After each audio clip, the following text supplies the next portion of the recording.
ꯑꯩꯈꯣꯏꯅ ꯍꯟꯗꯛ ꯆꯠꯆꯔꯨꯕ ꯁꯥꯟꯅꯕꯁꯦ ꯃꯅꯤꯄꯨꯔꯒꯤ ꯔꯤꯄ꯭ꯔꯖꯦꯟ ꯇꯧꯔꯒ ꯑꯦꯁꯦꯛꯇꯒꯤ ꯇꯧꯔꯒ ꯑꯦꯁꯦꯛꯇ ꯇꯧꯔꯒ ꯁꯤꯜꯂꯒ ꯆꯠꯆꯕꯅꯦ ꯑꯗꯣ ꯑꯩꯈꯣꯏꯅ ꯄ꯭ꯔꯣ ꯕꯣꯛꯁꯤꯡꯁꯤꯗ ꯍꯥꯏꯗꯤ ꯃꯁꯤꯡꯁꯨ ꯌꯥꯝꯗ꯭ꯔꯤ ꯍꯥꯏꯅ ꯈꯜꯂꯦ ꯃꯅꯤꯄꯨꯔꯒꯤ ꯑꯣꯏꯅ ꯑꯩꯈꯣꯏꯅ ꯆꯠꯆꯔꯨꯕꯁꯦ ꯑꯗꯣ ꯃꯇꯨꯡ ꯇꯥꯔꯛꯄ ꯏꯚꯦꯟ ꯀꯌꯥ ꯑꯃꯗꯁꯨ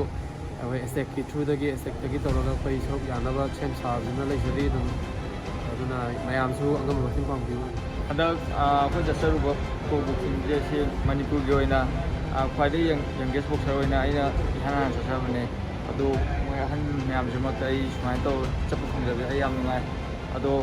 ꯃꯣꯏ ꯃꯔꯛꯇ ꯁꯨꯃꯥꯏꯅ ꯆꯠꯄ ꯐꯪꯉꯒ ꯁꯨꯃꯥꯏꯅ ꯉꯝꯃꯛꯄꯁꯦ ꯑꯩ ꯌꯥꯝ ꯍꯔꯥꯎꯕ ꯐꯥꯎꯋꯦ ꯁꯤ ꯆꯠꯅꯕ ꯍꯣꯠꯅꯕꯗ ꯌꯥꯝ ꯋꯥꯏ ꯑꯩꯈꯣꯏ ꯑꯣꯖꯥ ꯑꯦꯁꯦꯛꯀꯤ ꯃꯄꯨ ꯁꯥꯔ ꯄ꯭ꯔꯦꯃꯥꯟꯗ ꯃꯥꯅ ꯂꯣꯏ ꯍꯣꯠꯅꯕꯤꯗꯨꯅ ꯑꯩꯈꯣꯏ ꯑꯦꯁꯦꯛꯀꯤ ꯃꯥꯏꯀꯩꯗꯒꯤ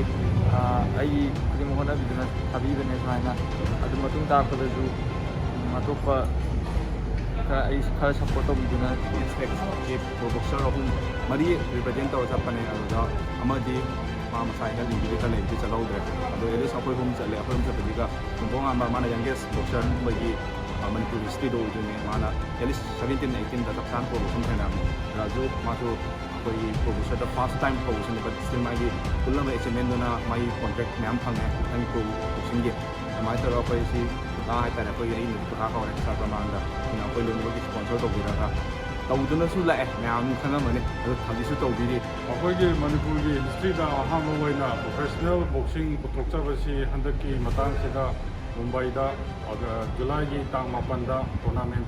होरिबा मेरिन प्रो बॉक्सिंगना ऑर्गेनाइज तौरगा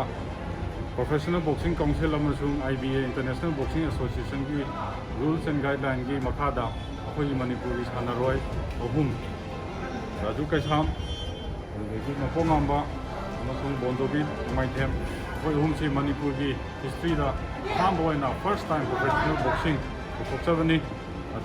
लोनना मैमदसु अहंना हाइजनिंगबदी अखोयगी मणिपुर की प्रोफेशनल अमसुंग लैरिबा मार्शल आर्ट कॉम्बैट स्पोर्ट्स की बैकग्राउंड से मैमना खरा हेन्ना सपोर्ट तौबियु अदुगा ओलंपिक्सता पुथोकपगी चांग वांगबसी अदुमतक हेलकनी मरमदि अखोय मणिपुर की सानारोइसी मसाना मखोयगी DNA दा यावरगा लैबा मसागी प्रोफेशनल सानानिंगबगी अदु चांस अमतंग पिबियु मैमना हाइबसिगा हाजरक लोजर